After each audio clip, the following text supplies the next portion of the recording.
नमस्कार, स्वागत है आपका जनमंच में। महिलाओं के साथ अभद्रता की खबरें हम आए दिन सुनते रहते हैं, देखते भी रहते हैं। ये क्यों हो रहा है? हर महिला आज एक डर में जी रही है, चाहे स्कूल हो, कॉलेज हो, वर्क प्लेस हो, घर हो, बाजार हो, हर जगह ये डर बना हुआ है। और ये सीमित नहीं है छोटी बस्तियों तक, पॉश कॉलोनीज में भी ये हो रहा है। कौन जिम्मेदार है? क्यों ये हो रहा है? कहाँ कमी आ रही है? यही चर्चा आज हम करेंगे और इसके लिए हमारे साथ मौजूद हैं कुछ खास मेहमान। सुनीता जी, मैं आपसे जानना चाहूँगी कि हम बात करते हैं पुलिस के रोल की, जहाँ ये महिलाओं के प्रति अभद्रता की बात आती है। क्या पुलिस अपना काम कर रही है? क्योंकि कहीं ना कहीं देखा गया है, कई इंसिडेंट्स हैं जहाँ पर पुलिस ही जो बोलते हैं निगरानी करने वाले हैं वही कल्प्रिट्स हो जाते हैं। कई सारे केसेस हैं। अभी रिसेंटली दिसंबर में एक केस हुआ था जहाँ पर रेप विक्टिम है, उसने हेल्प मांगी, कोई एक्शन नहीं लिया गया, बल्कि प्रोटेस्ट की साइड से उसे ड्रैग करके ले जाया गया। पुलिस ने ही वैसा किया। तो कई ऐसी चीज़ें आती हैं, ऐसा क्यों है? आप बिल्कुल सही कह रही हैं आस्था जी। मैं कहना चाहूँगी कि सपने उन्हीं के पूरे होते हैं जिनके सपनों में जान होती है। पंखों से कुछ नहीं होता, हौसलों से उड़ान होती है। बहुत बड़ी चीज है ये। कोई भी महिला हो, वो कितनी भी विपरीत परिस्थितियां क्यों ना हो उसके पास, अगर उसके पास आत्मबल है, आत्मविश्वास है, तो निश्चित रूप से वो उसका मुकाबला कर सकती है और हर परिस्थितियों में उभर सकती है। और जहां इस तरह की परिस्थितियां आती हैं तो उसके लिए हमने कई सारी चीजें महिलाओं के लिए की है। पुलिस सजग है, सतर्क है और बिल्कुल बताती है, परंतु परेशानी ये है कि हमारी महिलाओं तक, हमारी कौम तक ये चीज़ें नहीं पहुंच पा रही हैं। पब्लिसिटी इनकी पूरी नहीं है, इसलिए पता नहीं है। लोगों को नहीं पता कि 1090 उनके लिए है, महिलाओं के लिए है। अगर वो 1090 का उपयोग करती है, टेलीफोन लाइन का, महिला गरिमा लाइन है, इसके अंदर न केवल उसकी गोपनीयता रखी जाती है, उसकी कोई भी सूचना लीक नहीं की जाती और वो जो चाहती है, वो जो परेशानी जो उसको है वो दूर हो जाती है। उसके अतिरिक्त जो आप बता रहे हैं मैम कि कितनी बार ऐसा होता है कि पुलिस खुद इस तरीके की बातों में इन्वॉल्व है, तो मैं ये बोलती हूँ कि हमेशा ये होता है कि हम शोषण उसी का होता है जो कि अपना मुकाबला नहीं कर पा रहा। हमको मुकाबला करना पड़ेगा, शोषण नहीं हो इसके लिए हमें तैयार होना पड़ेगा। कई जगहों पे ये देखा गया है कि जहां इन्फ्लुएंशियल लोग इन्वॉल्व हैं, जो एक्यूज्ड वो होते हैं, वहां पर उस केस को रफा दफा कर दिया जाता है, उल्टा विक्टिम हैरेस होता है। तो ऐसे में मतलब वो करना भी चाहे, आवाज भी उठाए। बिल्कुल आप ठीक कह रही हैं, लेकिन मैं ये जो कहना चाह रही हूँ कि पांचों उंगलियां बराबर नहीं होती जी। हमें हमारी सोच में पॉजिटिविटी लानी होगी जी। हमेशा ये होता है, मैं कहती हूँ, कौन कहता है आसमान में छेद नहीं हो सकता, एक पत्थर तो तबीयत से उछालो यारो। कौन कहता है कि आपको न्याय नहीं मिलेगा? हर अधिकारी के ऊपर दूसरा अधिकारी है, दूसरे अधिकारी के ऊपर तीसरा अधिकारी है, एसएचओ के ऊपर सीओ है, एडिशनल एसपी है, उसके ऊपर कमिश्नर है, सारे अधिकारी यहाँ हैं। उसके ऊपर भी हमारे पास में मानव अधिकार आयोग, कई सारी चीजें हम लोगों ने बनाई हुई है जो कि इस चीजों के लिए है। हमें जागृत होना पड़ेगा हमारे अधिकारों के लिए, और जो जागृत होगा निश्चित रूप से उसको किसी भी प्रकार से शोषण का सामना नहीं करना पड़ेगा। लक्ष्मीकांत जी, मैं बात करूंगी राष्ट्रीय अपराध रिकॉर्ड ब्यूरो के अनुसार भारत में प्रतिदिन लगभग 850 महिलाएं प्रताड़ना, दुष्कर्म या हत्या का शिकार होती हैं। और राजस्थान के आंकड़ों की अगर बात करूं तो 2013 से 2015 में, अगर जून तक की मैं बात करूं, 10.5% इंक्रीज हुआ है रेप केसेस में। और राजस्थान अमंग्स टॉप स्टेट्स आता है जहां पे ये क्राइम रेट की हम बात करें विमेन के अगेंस्ट। तो क्या, कौन रिस्पॉन्सिबल है आपके हिसाब से? प्रशासन की तरफ से क्या हो रहा है और क्यों ये बढ़ रहा है आंकड़ा? देखिए आस्था जी, ज़्यादा अच्छा ये भी होता है कि आप इस आंकड़े को थोड़ा और अपडेट करती कि जितने रेप के मुकदमे दर्ज हुए हैं, जितने आरोप लगे हैं, इसके बाद इनके किन अपराधियों को कितनी प्रतिशत में सजा हुई है, ये अगर आप आंकड़ा निकाल कर देखेंगे तो निश्चित रूप से जो पुराने आंकड़े हैं उनमें बढ़ोतरी होगी। ये सरकार आने के बाद महिला उनके प्रति जो अपराध है, उन अपराध के होने के बाद उसका जो मुजरिम है उसको सजा दिलाने के लिए प्राथमिकता के साथ काम करती है। राजस्थान की पुलिस, राजस्थान की सरकार महिलाओं की सुरक्षा के लिए पूरी तरह कटिबद्ध है और किसी भी तरीके से, आपने अभी एडिशनल एसपी साहिबा ने बताया, अभी सरकार का पार्ट है कि 1090 के थ्रू इन्होंने हेल्पलाइन खोली हुई है। पुलिस कमिश्नरेट ने आपके लिए ऐप डाउनलोड का आपके उस पर ऐप डाल रखा है, जिससे आपकी लोकेशन ट्रेस होती है। आपको कुछ नहीं करना, अगर आपको लगता है कि आप संकट में हैं तो ऐप को खाली क्लिक करना होता है। और जो अपराधी इस तरह के हैं, जो हैबिचुअल क्रिमिनल हैं और कुछ खासतौर पर कुछ मनचले लोग हैं, उनको सबक सिखाने के लिए राजस्थान पुलिस ने बहुत सारे अभियान चलाए हुए हैं। आप ऑपरेशन मजनू देख लीजिए, ऑपरेशन रोमियो देख लीजिए, इस तरह के अभियान चलाए हुए हैं। तो हमको एक बात ये ध्यान रखना होगा कि हमारे परिवार में भी महिलाएं हैं। ये जिस पुरुष की मेंटलिटी हो जाएगी, जिसके सोच में आ जाएगी, मुझे लगता है कि पुलिस और सरकार एक तरफ खड़ी होगी, केवल ये सोच महिलाओं के प्रति अपराध को खत्म कर देगी। बहुत अच्छी बात है अगर ऐसा होगा, बट कहीं ना कहीं आपको नहीं लगता कि लोगों के मन में जो एक्यूज्ड है या जो रेप करने वाले हैं, उनके मन में कहीं ना कहीं वो डर खत्म हो गया है? अभी जो हाल ही में कुछ केसेस हुए हैं, जहाँ पर हम दिल्ली का जो रिसेंटली केस हुआ है, जहाँ पे आवाज़ उठाई गई, कंप्लेन भी की गई, 35 बार चाकू से वार करके हत्या कर दी गई। तो लॉज हैं, पुलिस अपना काम कर रही है, बेशक आप बोल रहे हैं आंकड़ों में भी इम्प्रूव हुए हैं, सब हुए हैं, लेकिन कहीं ना कहीं क्या वो डर है लोगों में? पुलिस और सरकार, उसका एक काम है कि अपराध को वो रोके, और अगर गलती से अपराध हो जाता है तो अपराधी को सजा दिलाए। लेकिन इसके आगे बढ़कर भी जो प्रथम दृष्टा अगर किसी की इस तरह की रिस्पॉन्सिबिलिटी है, किसी की इस तरह की जिम्मेदारी, तो वो समाज की है, हम सब लोग उसका हिस्सा हैं। अगर समाज इस पर एक्शन लेता है, अगर किसी तरह की इस तरह की घटनाएं होती हुई किसी को दिख रही है और उस पर आगे चलकर वो एक्शन लेता है, तो मुझे लगता है कि इसको हम रोक सकते हैं। गोविंद पारिक साहब, एक एक्ट की मैं बात करूंगी, sexual harassment of women at work place, prevention, prohibition and redressal act 2013। ये एप्लीकेबल है वर्क प्लेस पे ही नहीं, स्कूल्स, कॉलेजेस, बाजार, जहाँ भर भी आप जाते हैं, इवन लोकल जो पब्लिक ट्रांसपोर्टेशन है वहाँ के लिए भी एप्लीकेबल है। और इसके तहत हर वो जगह जहाँ पर 10 से ज़्यादा एम्प्लॉयज़ हैं, आपको एक कमेटी बनानी होगी जो इन सब ग्रीवेंसेस को हैंडल करेगा। लेकिन आमतौर पर ये देखा गया है नहीं होता है, एप्लीकेबल नहीं होता। लॉज बनाए जाते हैं, बट हम खुद ही शायद अथॉरिटीज़ जो हैं, एम्प्लॉयर्स जो हैं, जो रिस्पॉन्सिबल हैं, वो नहीं ऐसा बनाते हैं। हमें आज आज़ाद हुए 68 वर्ष हो चुके, तो हमारी स्वतंत्रता और स्वच्छंदता में दोनों में कहीं ना कहीं अंतर करना पड़ेगा कि हम स्वतंत्र हुए हैं कि स्वच्छंद हुए हैं। तो हमें इन चीज़ों पर विशेष रूप से ध्यान देना पड़ेगा, चरित्र निर्माण की तरफ ध्यान देना पड़ेगा। जनमंच में चर्चा जारी रहेगी एक छोटे से ब्रेक के बाद।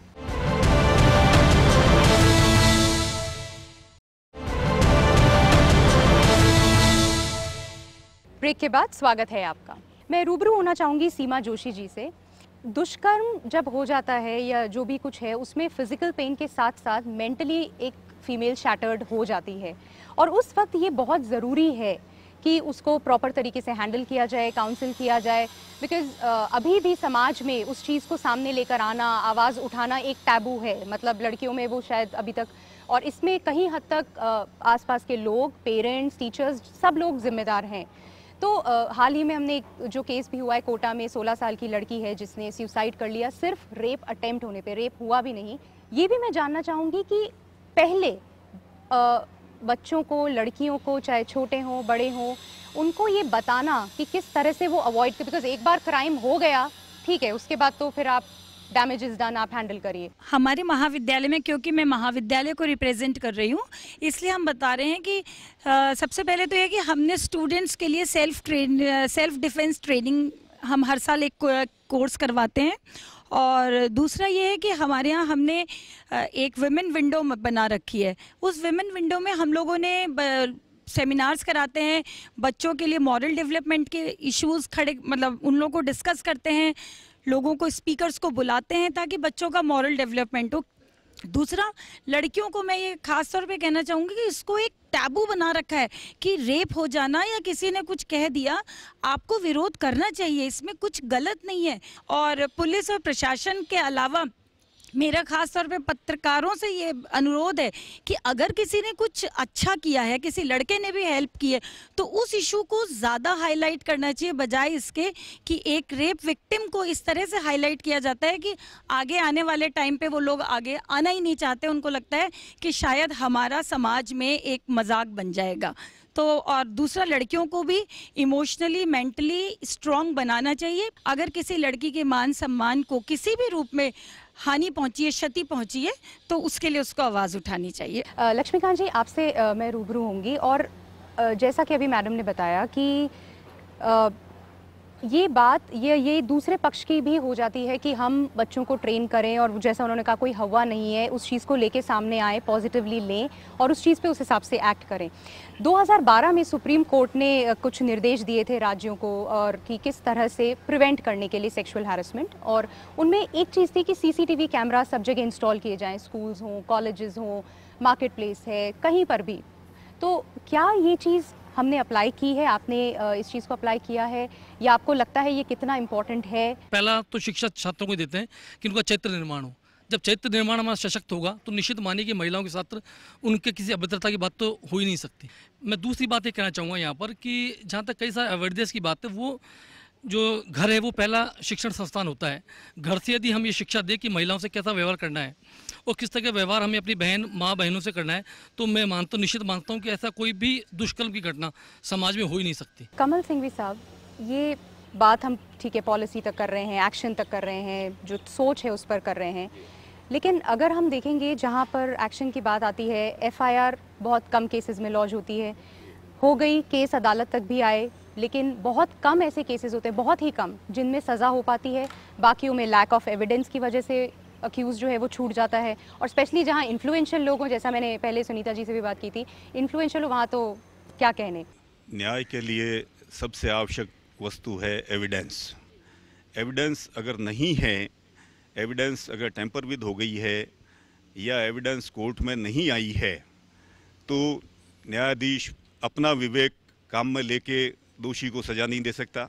न्यायालयों में बहुत सारे न्यायालय आजकल जो है फास्ट ट्रैक कोर्ट्स खुल गए हैं, जहाँ विशेषकर महिलाओं के लिए, महिलाओं के उत्पीड़न के मामलों में वहाँ उनको तुरंत न्याय दिया जा रहा है, लेकिन साक्ष्य के अभाव में न्याय संभव नहीं है। जहाँ असली अपराधों की घटनाएं बढ़ रही है, वहाँ साथ साथ ये चीज़ भी देखने लायक है कि बहुत सारे स्कोर सेटल करने के लिए भी झूठे मुकदमे दर्ज करवाए जाते हैं। तो इसलिए न्यायालय के पास में सिर्फ एक साक्ष्य ही एक ऐसी कड़ी है जिससे वो उसकी सच्चाई तक पहुंचा जा सकता है। यहाँ कुछ आप कहना चाहेंगे? जी। एक दिल्ली में एक ऐप है महिलाओं के नाम से, हिम्मत नाम से, उसमें भी वो हिम्मत नाम से वो ऐप बना दिया, पर भी महिलाओं की वहाँ दिल्ली में बहुत ज़्यादा बढ़ोतरी हो रही है जो उनके अभद्र व्यवहार के प्रति। महिलाओं को अपने अंदर एक मजबूत, एक स्ट्रॉन्ग वो चीज़ बनानी होगी जो अपने आप में सुरक्षा हो सके। और एक कैमरे तो इतने हैं कि पैसा लगा तो हर जगह तो लग नहीं सकते, गली के अंदर नहीं लग सकते, इंपॉर्टेंट जगह लग सकते हैं, वहाँ तो वैसे सुरक्षा हो जाएगी।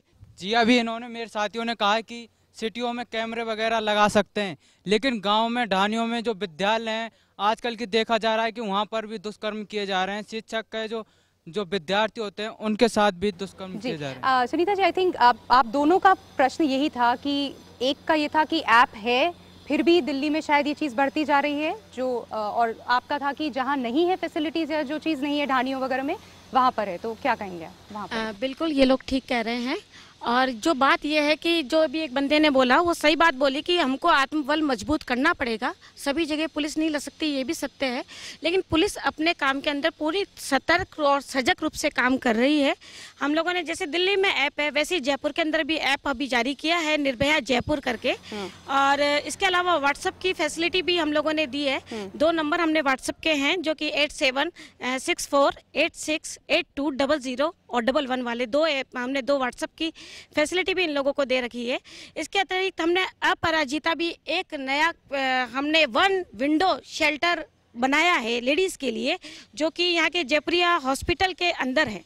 ये मैं आपको एक जानकारी देखना चाहूँगी इस चीज़ की कि जो लड़कियाँ, जो लोग ये बता रहे हैं कि ग्रामीण के अंदर हम लोग किस तरीके से उनकी मदद कर सके। अपराजिता जो हमने अभी चालू किया है उसमें राउंड द क्लॉक 24 आवर्स हमारा पुलिस का जाब्ता वहाँ मौजूद रहता है।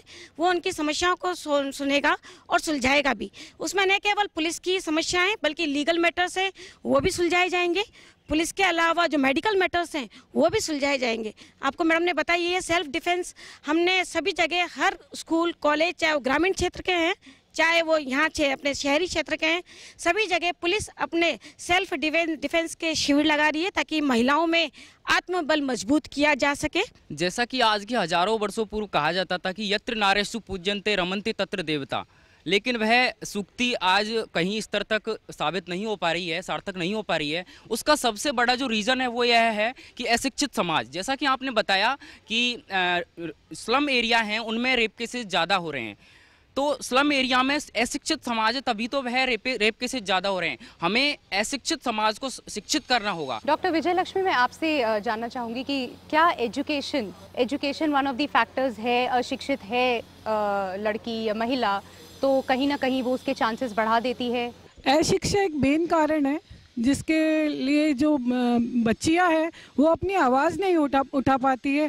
अगर जैसे गांव में, ग्रामीण क्षेत्रों में, अगर शहरी लड़की को अगर कोई लड़का छेड़ता है, टॉर्चर करता है, वो पलट के जवाब देती है क्योंकि उसके पास शिक्षा है, वो जानती है कि ये गलत है। लेकिन ग्रामीण क्षेत्रों में अगर बच्ची के साथ कुछ होता भी है तो उसको उसके परिवार वाले या उसके जो आसपास वाले हैं वो उसको कंप्रोमाइज़ कराने के बारे में ज़्यादा, उसको समझाना, उसको समझौता करने के बारे में ज़्यादा उसको सजेशन देते है बजाय उसको आवाज उठाने के लिए। यूपीए सरकार ने 1000 करोड़ रुपए छोड़ के गई थी रेप फंड में, और नई सरकार ने भी 1000 करोड़ का ही फंड बनाया है, और इस पे एक सेंटर का आयोजन किया गया है जिस पे उस सेंटर के 660 सेंटर बनाने थे सरकार को, लेकिन मात्र 36 ही बन पाए हैं।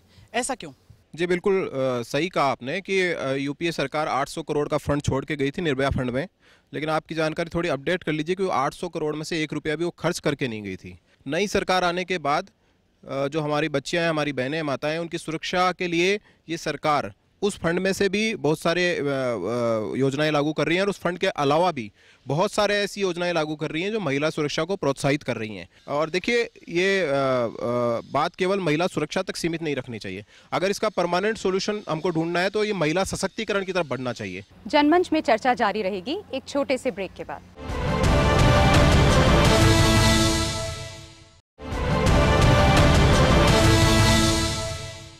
ब्रेक के बाद स्वागत है आपका जनमंच पर। जी हाँ, नर का ही शाब्दिक पर्याय है वो नारी से सार्थक होता है, क्योंकि नर का ही नारी जो है स्त्री पर्याय है। जब हमारे शास्त्रों में नर और नारी को समान दर्जा दिया गया, राम जी ने जब यज्ञ किया था तो सीता माता की मूर्ति लगा करके वो यज्ञ किया था, क्योंकि नारी की आवश्यकता सदियों सदियों से आती आ रही है।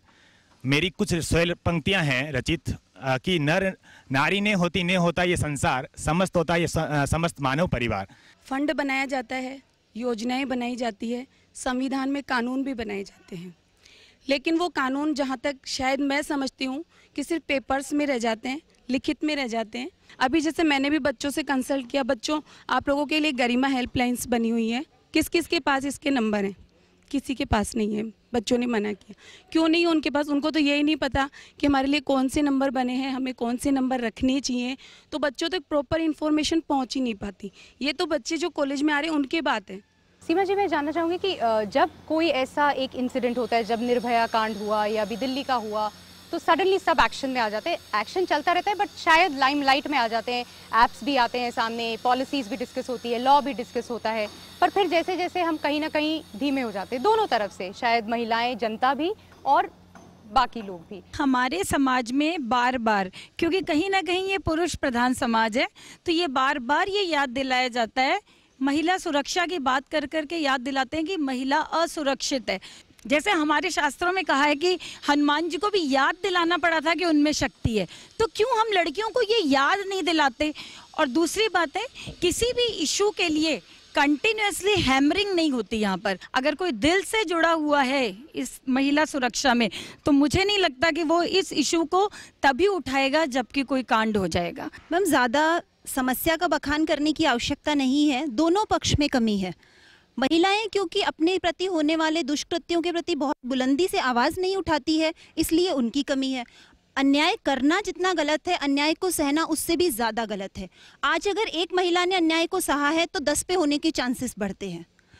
इन चीज़ों को मंच बनाने के बजाय हमें आवश्यकता है कि हम दोनों पक्ष में कैसे सुधार कर सकते हैं। सरकार अपने लेवल पे सुधार कर रही है, पुलिस प्रशासन अपने लेवल पे सुधार कर रहा है।